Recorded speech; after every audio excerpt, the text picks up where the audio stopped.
الله الرحمن الرحيم. الحمد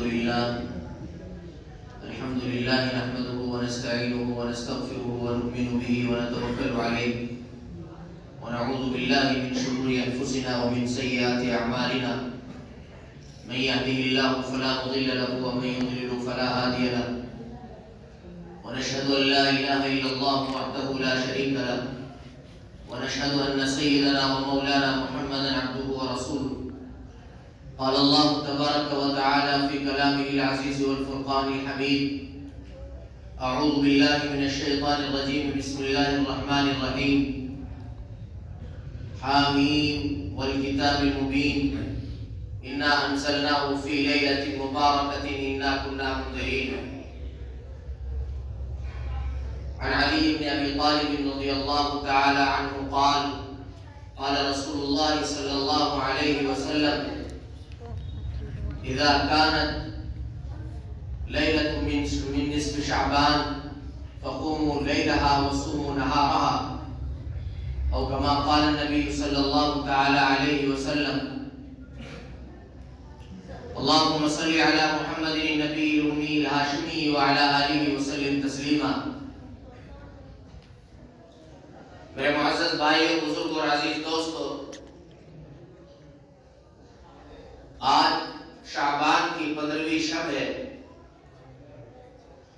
اس شب کے فضائل اللہ کے نبی صلی اللہ علیہ وسلم نے بیان فرمائے ہیں، اور اس کی فضیلتیں تقریباً 10 صحابہ کرام رضوان اللہ تعالی علیہم اجمعین سے مروی ہے. لیکن عموماً کچھ لوگ اس میں افراط و تفرید کا شکار ہوتے ہیں. کچھ لوگ سمجھتے ہیں کہ اس رات کی کوئی حیثیت نہیں ہے، کوئی حقیقت نہیں ہے، اور ایک طبقہ وہ ہے جو اس رات کو لیلۃ القدر سے بھی آگے بڑھا دیتا ہے. تو کیونکہ ہمیں صراط مستقیم کی ترغیب دی گئی ہے اور ہمیں حکم دیا گیا ہے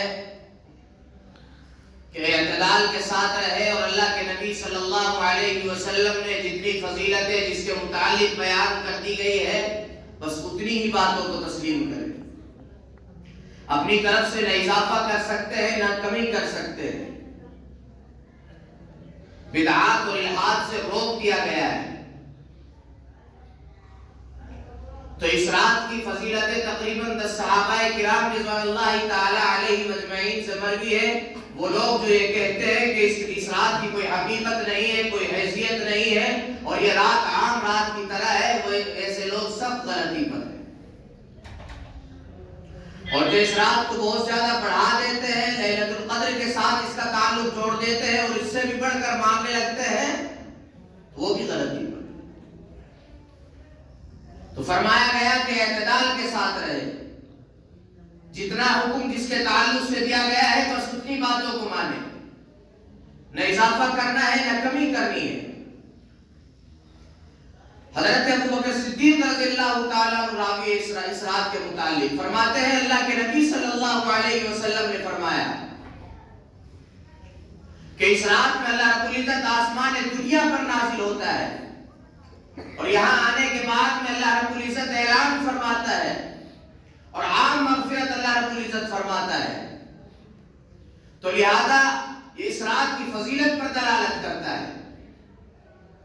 حضرت علی رضی اللہ تعالیٰ عنہ فرماتے ہیں کہ اللہ کے نبی صلی اللہ علیہ وسلم نے فرمایا کہ جب تم اس رات کو حاصل کر لو، پالو، اذا کانت لیلۃ من نصف شعبان فقوموا لیلہا وصوموا نہارہا.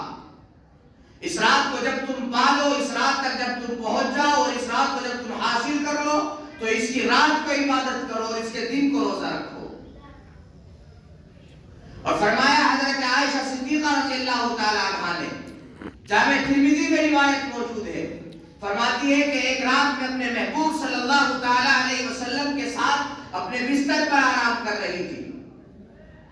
رات کے حصے میں میری آنکھ کھلی، اور اس وقت میں نے دیکھا کہ میرے محبوب صلی اللہ علیہ وسلم میرے بستر پر موجود نہیں ہے، میرے ساتھ موجود نہیں ہے. میں بے چین ہو گئی، میں پریشان ہو گئی. چونکہ وہ رات میری رات تھی، اس رات میری باری تھی، اور اللہ کے نبی صلی اللہ علیہ وسلم بے انصافی نہیں کر سکتے۔ میں پریشان ہو گئی کہ اللہ کے نبی گئے کہاں ہیں؟ کسی اور کے پاس چلے گئے؟ دوسری بیوی کے پاس چلے گئے ہو؟ میں تلاش کرنے لگی۔ فرماتی ہے کہ میں تلاش کرتی رہی، تلاش کرتے کرتے میں جنت البقیع تک پہنچ گئی، اور میں نے دیکھا کہ اللہ کے نبی صلی اللہ علیہ وسلم قبرستان میں موجود ہے اور آپ دعائیں فرما رہے ہیں۔ اللہ کے نبی صلی اللہ علیہ وسلم نے فرمایا، اے عائشہ تم جانتے نہیں آج کون سی رات ہے؟ آج شعبان کی 15ویں رات ہے۔ اس رات میں اللہ رب العزت آسمان دنیا پر نازل ہوتا ہے، اور آنے کے بعد میں اللہ رب العزت لوگوں کی مغفرت فرما دیتے ہیں، اور اللہ رب العزت اعلان فرماتے ہیں کہ ہے کوئی مانگنے والا جسے میں عطا کروں۔ اس رات میں اللہ رب العزت لوگوں کو رزق عطا کرتا ہے۔ اس رات میں اللہ رب العزت فیصلے کرتا ہے آئندہ آنے والے سال کے لوگوں کے، اور اس رات میں فیصلے کیے جاتے ہیں کہ آئندہ آنے والے سال میں کتنے لوگوں کو کتنی مقدار میں رزق دینا ہے، یہ اس رات میں فیصلہ ہوتا ہے۔ آئندہ آنے والے سال میں کتنے لوگ اس دنیا میں آنے والے ہیں، اس کا فیصلہ اس رات میں ہوتا ہے۔ آئندہ آنے والے سال میں کتنے لوگ اس دنیا سے رخصت ہونے والے ہیں، اس کا فیصلہ بھی اسی رات میں ہوتا ہے۔ بعض لوگوں کو اس میں اختلاف ہوتا ہے کہ اس کے فیصلے تو لیلۃ القدر میں کیے جاتے ہیں، تو ملا علی قاری رحمۃ اللہ علیہ نے مرقات میں بہت اچھا اس کا جواب دیا ہے۔ فرمایا کہ تحریر اس رات میں کر دیے جاتے ہیں، اس رات میں تحریر کرنے کے بعد میں ان کا نفاذ لیلۃ القدر میں ہوتا ہے۔ اور دوسرا جواب یہ دیا کہ لیلۃ البراۃ سے لیلۃ القدر تک یہ نظام چلتا رہتا ہے۔ حضرت ابن عباس رضی اللہ تعالیٰ عنہ فرماتے ہیں، ان کے حوالے سے روح المعانی میں لکھا ہے، وہ فرماتے ہیں کہ اس رات میں تحریر کیے جاتے ہیں اور اس رات میں لکھے جاتے ہیں، آئندہ آنے والے لوگوں کا رزق لکھا جاتا ہے، آئندہ آنے والے لوگوں کی موت لکھی جاتی ہے، آئندہ پیدا ہونے والے لوگوں کے نام لکھے جاتے ہیں۔ فرمایا کہ اس رات میں لکھے جاتے ہیں، لیلۃ القدر میں فرشتوں کو سونپ دیا جاتا ہے۔ لہذا یہ رات قابل فضیلت ہے، اس رات کی اہمیت ہے۔ حضرت ابو بکر رضی اللہ تعالیٰ عنہ نے فرمایا کہ اللہ کے محبوب صلی اللہ علیہ وسلم نے فرمایا کہ اس رات میں اللہ رب العزت اجتماعی طور پر لوگوں کی مغفرت فرما دیتا ہے، سوائے دو لوگوں کے۔ ایک آدمی وہ جو مشرک شرک کرتا ہے، اور دوسرا آدمی کینہ پرور۔ دوسری روایات میں بہت سے لوگ ہیں، مشرک ہے، کینہ پرور ہے، زانی ہے، شرابی ہے، والدین کا نافرمان ہے، ناحق قتل کرنے والا ہے، یہ سب لوگ ہیں۔ تو اللہ کے نبی صلی اللہ علیہ وسلم نے فرمایا کہ اس رات میں اللہ رب العزت تمام دنیا کی مغفرت فرما دیتا ہے، لیکن وہ لوگ جو مشرک ہے، اللہ رب العزت کے ساتھ شرک کرتے ہیں، ایسے لوگوں کے اللہ مغفرت نہیں فرماتا، اللہ یہ کہ وہ سچی توبہ کر لیں۔ قرآن کریم میں حضرت لقمان علیہ السلام کی نصیحت ہے، وہ اپنے بیٹے کو نصیحت کر رہے ہیں، یا بنی لا تشرک باللہ، اے میرے بیٹے شرک مت کرنا، اللہ تعالیٰ کے ساتھ کسی کو شریک نہ ٹھہرانا۔ ان الشرک لظلم عظیم، یقیناً شرک ظلم عظیم ہے۔ اللہ تعالیٰ کے ساتھ کسی کو شریک ٹھہرائے، اللہ تعالیٰ کے ساتھ کسی کو شامل کر لے، یہ تو عظیم ظلم ہے۔ تو فرمایا کہ میرے بیٹے شرک نہ کرنا، ان الشرک لظلم عظیم، شرک ظلم عظیم ہے۔ مثال کے طور پر ہم ہندوستان میں زندگی گزار رہے ہیں، یہاں سانس لیتے ہیں، یہاں ہمارا پورا نظام چلتا ہے، ہم یہاں کے حکومت کے خلاف حضرت سرائی کرنے شروع کر دیں، ان کے خلاف معاملات بنانے شروع کر دیں، منصوبہ بندی شروع کر دیں، تو ظاہر سی بات ہے اس کی پھر سزا یہی ہوگی، باغی تصور کیے جائیں گے اور قانون کے معاملات کے تحت جو ہے سلاخوں میں ڈال دیا جائے گا۔ ہر ملک کا یہی نظام ہے، ہر حاکم اپنے حاکم کے خلاف بغاوت کرنے والے لوگوں کا انجام سلاخ ہوتی ہے، ان کو جیلوں میں ڈال دیا جاتا ہے۔ تو اللہ تعالیٰ کے ساتھ اگر کوئی شرک کرتا ہے، اللہ تعالیٰ کے ساتھ بھی کوئی شریک کرتا ہے کسی کو، اللہ تعالیٰ کو یہ برداشت نہیں ہے۔ پھر فرمایا کینہ پرور، جس آدمی کے دل میں حسد ہو، بغض ہو، کسی کے تعلق سے کوئی بدگمانی رکھ رہا ہے۔ قرآن کریم کہہ رہا ہے یا ایھا الذین آمنوا اجتنبوا کثیرا من الظن ان بعض الظن اثم، ایمان والوں بدگمانی سے بھی بچو، بدگمانی سے اجتناب کرو، یقیناً یہ بدگمانی بہت بڑا گناہ ہے، اور بعض اوقات یہ گناہ کی صورت میں سامنے آتا ہے، آدمی کے ذہن میں نہیں ہوتا کہ وہ کیا سوچ رہا ہے۔ چنانچہ بایزید بستامی رحمۃ اللہ علیہ کے حوالے سے لکھا ہے کہ ایک مرتبہ وہ ایک راستے سے گزر رہے تھے، دریا کے کنارے ایک لڑکا اور ایک لڑکی بیٹھی ہوئی تھی، ان کے سامنے ایک بوتل تھی، ان کے ساتھ موجود لوگوں نے غلط خیال شروع کر دیا دل میں لانا کہ یہ سورج ڈھلنے کا انتظار کر رہے ہیں، رات آنے کا انتظار کر رہے ہیں، یہ کوئی بدکاری یہاں کریں گے۔ بایزید بستامی رحمۃ اللہ علیہ مزید آگے گئے، ان سے پوچھا آپ کون ہیں، کس منصوبے کے تحت یہاں بیٹھے ہوئے ہیں، کس چیز کا انتظار ہے؟ انہوں نے کہا کہ ہم دونوں بھائی بہن ہیں اور ہم روزے سے سورج ڈھلنے کا انتظار کر رہے ہیں، اس بوتل میں پانی ہے، ہم روزہ افطار کریں گے۔ حضرت بایزید بستامی رحمۃ اللہ علیہ کی آنکھوں میں آنسو آ گئے، ان کو اپنے ساتھ لیا، اپنے گھر لے گئے، ان لوگوں کی ضیافت کی، ان کا روزہ افطار کرایا۔ تو لہذا قرآن کریم نے بڑے صاف لفظوں میں فرمایا ہے کہ کسی کے تعلق سے بدگمانی بھی اپنے دل میں پیدا نہ کرنا، یہ بعض اوقات گناہ کی صورت اختیار کر جاتا ہے۔ پھر فرمایا کہ ایسا شرابی جو مستقل شراب پیتا ہے، اس رات اس کی مغفرت نہیں ہوگی، الا یہ کہ وہ سچی اور پکی توبہ کر لے۔ اگر کوئی انسان پکی اور سچی توبہ کر لے، مستقل شراب پینے والا آدمی بھی اگر اس رات میں پکی اور سچی توبہ کر لے گا، اللہ رب العزت اس کی بھی مغفرت فرما دے گا۔ اور شرابی کی توبہ پر بھی مجھے حضرت جگر مراد آبادی رحمۃ اللہ علیہ کا واقعہ یاد آیا۔ جگر مراد آبادی رحمۃ اللہ علیہ ہندوستان کے بہت بڑے شاعر تھے، سید الشعراء کا خطاب ان کو ملا ہوا تھا۔ اجمیر شریف میں ایک مرتبہ جلسے کا انعقاد ہوا، نعتیہ مشاعرے کا انعقاد ہوا، تو ہندوستان سے مختلف علاقوں سے شعراء کرام آ رہے تھے، تو لوگوں نے کہا کہ بھئی تمام شعراء کو بلا لو، لیکن جب تک سید الشعراء اس مجلس میں نہیں آئیں گے، یہ جو ہے اشعار کی یہ مجلس مکمل نہیں ہوگی، بلاؤ ان کو بھی، جگر مراد آبادی کو بھی۔ کچھ لوگ چلے گئے جگر مراد آبادی رحمۃ اللہ علیہ کے پاس، اور جانے کے بعد ان سے درخواست کی جناب اجمیر شریف میں نعتیہ مشاعرہ ہے، آپ وہاں تشریف لائیے۔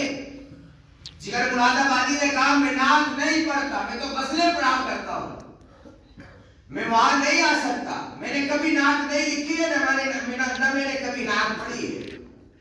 انہوں نے بہت اصرار کیا، منع کیا۔ ایک بزرگ آدمی بھی اس مجلس میں موجود تھے، جگر مراد آبادی ان کا بڑا احترام کرتے تھے، انہوں نے کہا آپ کو آنا ہے، میں حکمن کہہ رہا ہوں آپ کو وہاں تشریف لانا ہے۔ جگر مراد آبادی خاموش ہوئے، کہنے لگے ٹھیک ہے میں انشاءاللہ آؤں گا۔ اجمیر شریف میں اشتہار لگ گئے، مجمع جمع ہو رہا ہے، لوگ آ رہے ہیں۔ جب لوگوں نے دیکھا کہ اس مجلس میں جگر مراد آبادی بھی آ رہا ہے، تو لوگوں نے ایک محفل سجائی اور ان کا بائیکاٹ کرنا شروع کر دیا اور نعرے بازی شروع کر دی، اس مجلس میں شرابی نہیں آنا چاہیے۔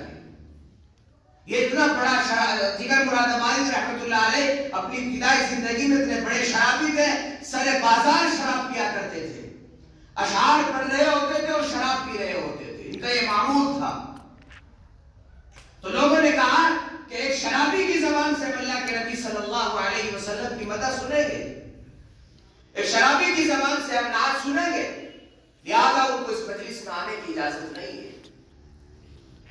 چنانچہ انتظامیہ نے ان کو خفیہ طریقے پر لا کر کے اسٹیج تک پہنچا دیا، اور پھر اعلان کیا گیا کہ اب بلایا جا رہا ہے سید الشعراء، ہندوستان کے مشہور و معروف شاعر جگر مراد آبادی رحمۃ اللہ علیہ کو۔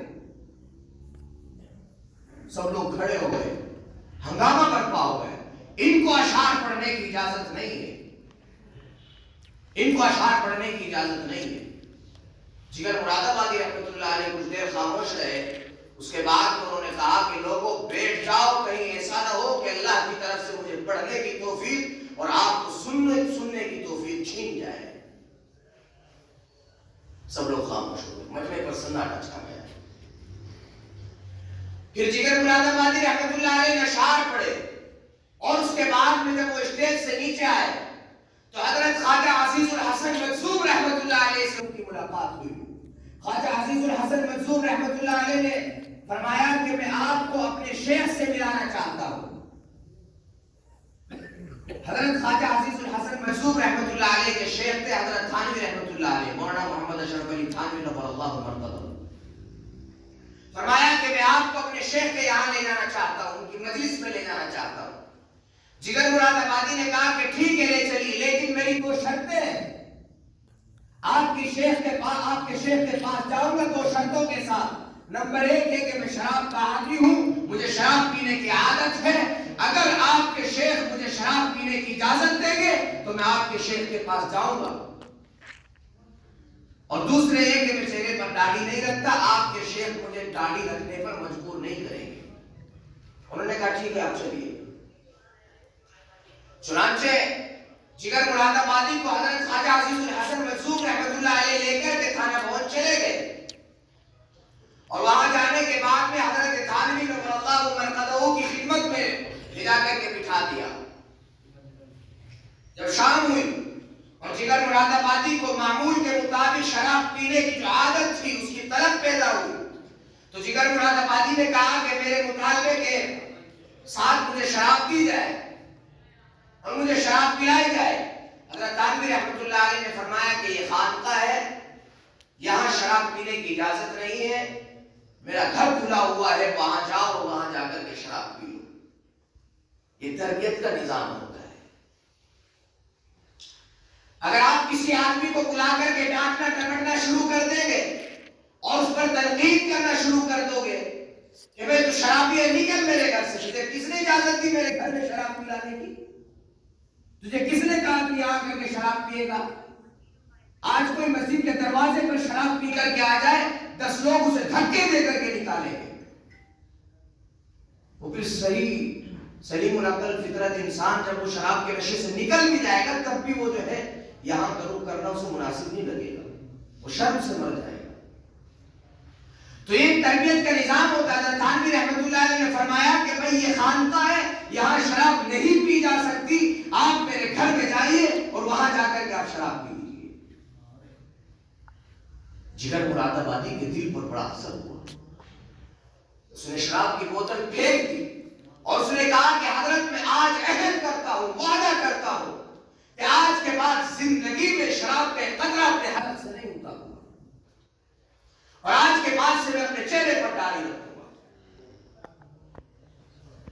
اس کے بعد میں جگر مراد آبادی کی طبیعت بہت ناساز ہوئی اور ڈاکٹروں نے کہا کہ آپ شراب پی لیجیے، اگر آپ شراب نہیں پیئیں گے تو آپ کی زندگی آخری اسٹیج پر آ چکی ہے، آپ دنیا سے رخصت ہو سکتے ہیں۔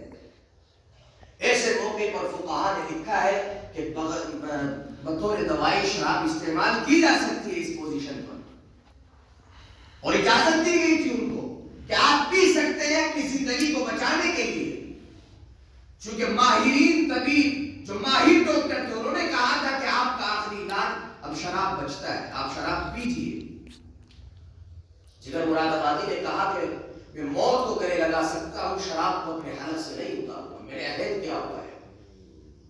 تو اس کا نتیجہ یہ نکلا کہ الحمدللہ ان کی طبیعت بحال ہونی شروع ہوئی اور اللہ سے سچی توبہ کی، جس کے نتیجے میں اللہ تعالیٰ نے ان کو صحت بھی عطا کی، اور اس کے بعد میں اللہ رب العزت کے اتنے بڑے ولی بنے کہ آج ان کے نام کے ساتھ رحمت اللہ علیہ لگایا جاتا ہے۔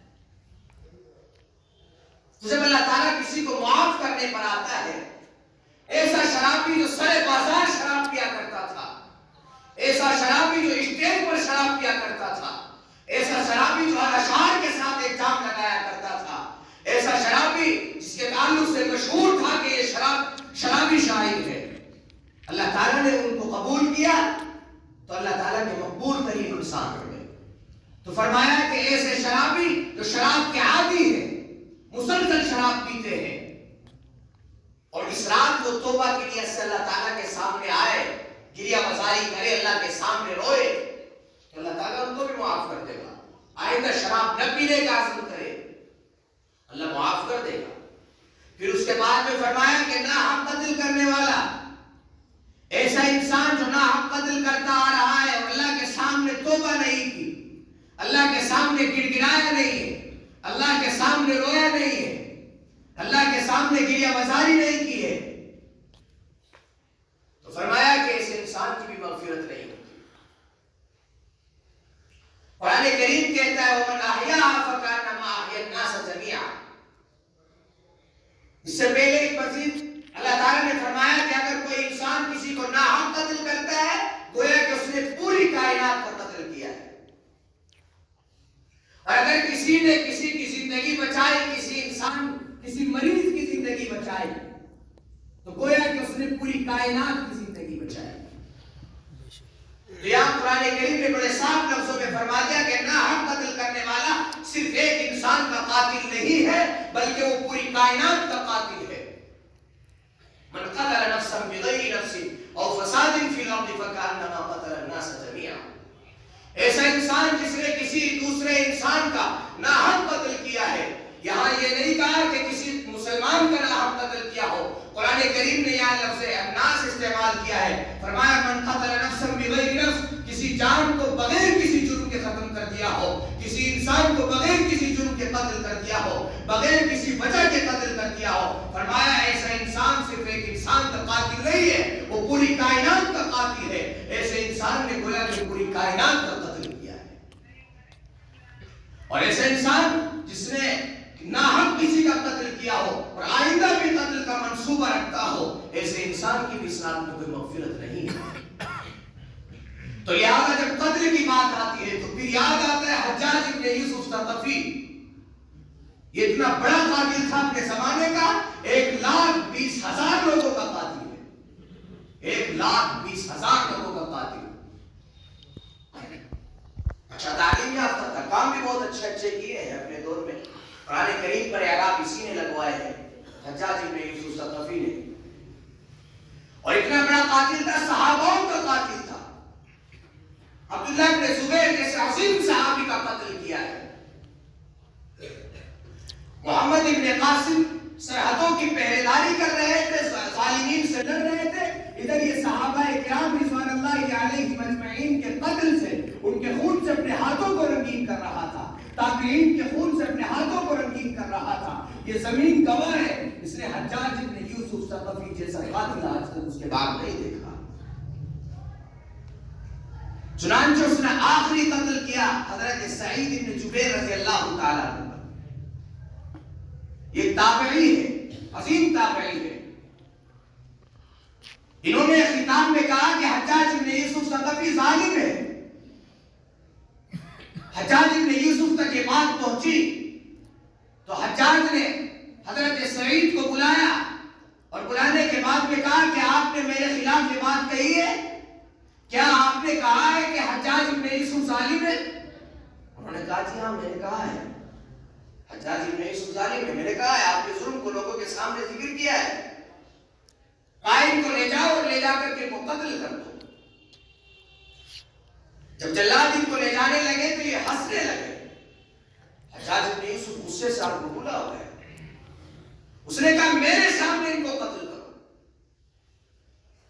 انہوں نے اپنی گردن کو قبلہ رو کیا اور اس کے بعد میں اللہ کے حضور گریہ مزاری کی اور کہا کہ اللہ حجاج ابن یوسف کا یہ آخری قتل ہو، اس کے بعد یہ کسی پر ظلم نہ کر سکے، اللہ میں آپ کی رضا کے لیے اپنی گردن کٹا رہا ہوں، اس کے بعد یہ کبھی کسی تابعی اور کسی انسان کا ناحق قتل نہ کر سکے۔ حجاج ابن یوسف کے کانوں میں یہ الفاظ پڑے، وہ مزید پریشان ہو گئے، اور اس کے بعد میں حجاج ابن یوسف نے جب مزید ان کو حکم دیا تو کہا کہ قبلہ سے کا چہرہ پھرا دیجیے۔ اس کے بعد میں حضرت سعید ابن جبیر کہنے لگے وَلِلَّهِ الْمَشْرِقُ وَالْمَغْرِبُ، مشرق بھی اللہ کے لیے ہے، مغرب بھی اللہ کے لیے ہے۔ حجاج تو دنیا پر ظلم کر رہا ہے، یہ ظلم تیرا آخری ظلم ہوگا، یہ قتل تیرا آخری قتل ہوگا۔ وہ یہ الفاظ کہہ رہے تھے، انہی الفاظوں کے ساتھ ان کا سر وطن سے جدا کر دیا گیا۔ چنانچہ اس کے بعد میں حجاج پریشان ہو گئے، ذہنی مریض بن گیا، ذہنی طور پر پریشان رہنے لگا۔ اسے راتوں میں نیند نہیں آتی تھی، اور اگر نیند آتی تھی تو اس کے خواب میں آتے تھے حضرت سعید بن جبیر اور اس کے گریبان پکڑتے تھے اور جھنجھوڑتے تھے کہ او ظالم، میں نے تیرا کیا بگاڑا تھا؟ کس بنا پر تو نے میرا قتل کیا ہے؟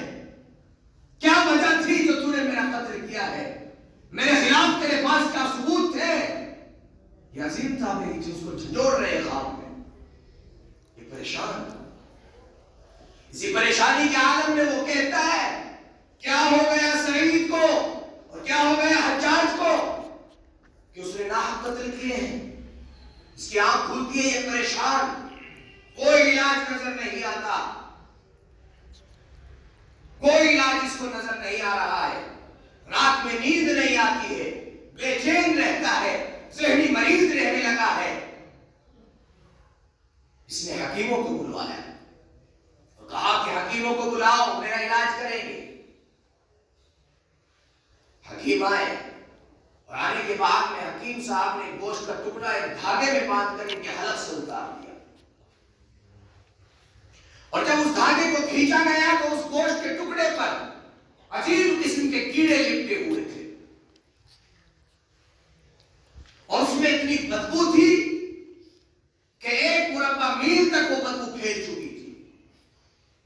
حجاج بھی پریشان، محل میں لوگ وہ بھی پریشان، حکیم بھی پریشان، سب پریشان ہو گئے کہ یہ کیا عالم ہے، کیا ماجرا ہے، اور یہ اتنی عظیم بدبو پھیل رہی ہے۔ محل خالی ہو گیا، لوگ توڑ گئے محل سے بدبو کی وجہ سے، اس کے وزیر توڑ گئے اس کے پاس سے، حکیم صاحب توڑنے لگے۔ حجاج بن یوسف نے ہاتھ پکڑ لیا، جناب میرا علاج کیجئے، میری طبیعت ناساز ہے، میں پریشان ہوں پیٹ کی طرف سے، آپ میرا علاج کیجئے۔ حکیم صاحب نے ہاتھ چھڑاتے ہوئے کہا حجاج تو نے لوگوں پر ناحق ظلم کیا ہے، اور یہ مرض دنیاوی مرض نہیں ہے، اللہ کی طرف سے تجھ پر یہ آفت ڈالی گئی ہے، یہ اللہ کا عذاب ہے تجھ پر، تو نے صحابوں کا قتل کیا ہے، تو نے تابعین کرام کا قتل کیا ہے، تو نے ناحق لوگوں کا قتل کیا ہے، تو نے اہل اللہ کا قتل کیا ہے، تو نے علماء کرام کا قتل کیا ہے، تو نے حفاظ کرام کا قتل کیا ہے، تو نے اپنی انانیت کی وجہ سے، اپنے حسد کی وجہ سے، اپنے بغض کی وجہ سے، اپنی حکمرانی کے لیے، اپنی کرسی کے لیے، اپنے تخت کے لیے تو نے لوگوں کا ناحق قتل کیا ہے، لہذا یہ اللہ کی طرف سے تجھ پر ظلم ہے، اللہ کی طرف سے تجھ پر یہ اللہ کی طرف سے عذاب تجھ پر ڈالا گیا ہے۔ حجاج بن یوسف پریشان ہو گیا۔ حضرت سعید بن جبیر رضی اللہ رحمۃ اللہ علیہ کے شہادت کے 40 دن کے بعد اس کا پیٹ پھولتا پھولتا پھٹ گیا اور یہ وہیں مر گیا، اس طرح اس کی موت آ گئی۔ چنانچہ لکھا ہے اس کے تعلق سے بھی کتابوں میں، حضرت پیر ذوالفقار احمد نقشبندی دامت برکاتہم العالیہ نے لکھا ہے کہ ایک آدمی حضرت حسن بصری رحمۃ اللہ علیہ کے پاس آیا، یہ جب مرنے لگا تھا اس وقت میں بھی اس نے حسن بصری رحمۃ اللہ علیہ کو اپنے پاس بلایا اور حسن بصری رحمۃ اللہ علیہ سے کہا کہ حضرت آپ میرے لیے دعا کر دیجئے، آخری سہارا دعا بچا ہے، قرآن حدیث میں آتا ہے دعا سلاح المومن، دعا آخری ہتھیار ہے، آپ میرے لیے دعا فرما دیجئے۔ حسن بصری رحمۃ اللہ علیہ نے کہا اور ظالم میں نے تجھے منع کیا تھا سعید بن جبیر کا قتل نہ کرنا، میں نے تجھے منع کیا تھا عبداللہ بن زبیر کا قتل نہ کرنا، میں نے تجھے منع کیا تھا صحابہ کے خلاف اپنی شمشیر کو بلند نہ کرنا، میں نے تجھے منع کیا تھا اپنی دین کے نشان حضرات صحابہ کرام کی طرف نہ کرنا، اپنے دین کے نشانات حضرات تابعین کرام کی طرف نہ کرنا، تو نے ظلم کیا، جبر کیا، صحابہ کرام کا قتل کیا، تابعین کرام کا قتل کیا، اور یہ اس کی سزا تجھے مل رہی ہے۔ حضرت حسن بصری رحمۃ اللہ علیہ بھی وہاں سے چلے گئے۔ اس کے بعد یہ مزید پریشان ہوا۔ اس کے بعد میں ایک صاحب حضرت حسن بصری رحمۃ اللہ علیہ کے پاس گئے اور جانے کے بعد میں کہا کہ حضرت میں حجاج بن یوسف کے پاس اس وقت میں موجود تھا جس وقت میں اس کی موت واقع ہوئی، اور اس وقت میں اس کے زبان پر یہ کلمات تھے، اللہم اغفر لی فإن الناس یقولون لا تغفر لی، اللہ آپ مجھے معاف فرما دیجئے، اللہ آپ مجھے معاف فرما دیجئے، اس لیے کہ سب لوگ کہہ رہے ہیں کہ تو مجھے معاف نہیں کرے گا۔ اس نا امیدی کے ساتھ وہ اللہ کے سامنے رویا، گڑگڑایا اور کہا کہ لوگوں میری تدفین رات میں کرنا، مجھے رات میں قبر میں دفنانا، اور سنو جب میری تدفین ہو چکے تو اس کے بعد میں میری قبر کے نشانات باقی نہ رکھنا، نشانات مٹا دینا، لوگوں کو معلوم نہیں ہونا چاہیے کہ حجاج ابن یوسف کہاں دفن ہے، ورنہ یہ لوگ مجھے چھوڑیں گے نہیں۔ حضرت حسن بصری رحمۃ اللہ علیہ کے سامنے جب یہ بات ذکر کی گئی، حضرت حسن بصری رحمۃ اللہ علیہ نے فرمایا کہ کیا واقعی تم نے اپنے کانوں سے یہ کلمات سنے کہ حجاج ابن یوسف کہہ رہا ہے اللہم اغفر لی فإن الناس یقولون لا تغفر لی، کہ اللہ آپ مجھے معاف فرما دیجئے، اس لیے کہ یہ سب لوگ میرے محل کے وزیر اور میرے آس پاس کے سب لوگ اور حضرات اولیاء بھی کہہ رہے ہیں کہ اللہ تجھے معاف نہیں کرے گا، اللہ میں آپ سے کہتا ہوں آپ مجھے معاف کر دیجئے، اس لیے کہ اب یہ لوگ بھی طعنہ دینے لگے ہیں کہ آپ مجھے معاف نہیں کریں گے۔ حضرت حسن بصری رحمۃ اللہ علیہ فرماتے ہیں کہ شاید اللہ تعالیٰ حجاج ابن یوسف کو بھی معاف کر دے۔ چنانچہ اللہ تعالیٰ کی رحمت جب جوش میں آتی ہے تو اس کے بعد میں اللہ تعالیٰ سب کو معاف فرما دیتا ہے۔ حجاج ابن یوسف کے تعلق سے حسن بصری کہہ رہے ہیں کہ شاید اللہ تعالیٰ حجاج ابن یوسف جیسے ظالم اور قاتل کو بھی معاف کر دے۔ تو لہذا ایسے قاتل جو ناحق قتل کرتے ہیں، لوگوں کا ناحق قتل کرتے ہیں، لوگوں کا ناحق خون بہاتے ہیں، لوگوں کے ساتھ اذیت کرتے ہیں، لوگوں پر ظلم و جبر اور قہر کرتے ہیں، ایسے انسانوں کی اس رات میں مغفرت نہیں ہوتی، اللہ یہ کہ وہ سچے دل سے توبہ کر لے، اللہ یہ کہ وہ آئندہ جرائم نہ کرنے کے عزم سے توبہ کر لے، اللہ تعالیٰ ان کو بھی معاف کر دیتے ہیں۔ قرآن کریم میں ہے یا ایھا الذین آمنوا توبوا الی اللہ توبۃ نصوحا، اے ایمان والو سچی توبہ کرو، پکی توبہ کرو، اللہ کے سامنے رو گڑگڑاؤ، اللہ سے معافیا مانگو اور اللہ کے سامنے ایسی پکی سچی توبہ کرو آئندہ کوئی بھی جرم نہ کرنے کے عزم سے توبہ کرو، اللہ تعالیٰ معاف فرمائے گا، اللہ تعالیٰ آپ کی مغفرت فرمائے گا۔ لہذا آج کی رات ہم اپنی مغفرت کے لیے دعا کریں، اپنے مرحومین کی مغفرت کے لیے دعا کریں، آئندہ سال جو آنے والے ہیں ان کے بہتری کے لیے دعا کریں، اللہ تعالیٰ سے سچی پکی توبہ کریں۔ اللہ کریم مجھے کہنے کی اور آپ کو سننے کی جو توفیق دی اس پر عمل کرنے کی توفیق عطا فرمائے۔ وآخر دعوانا الحمدللہ رب العالمین۔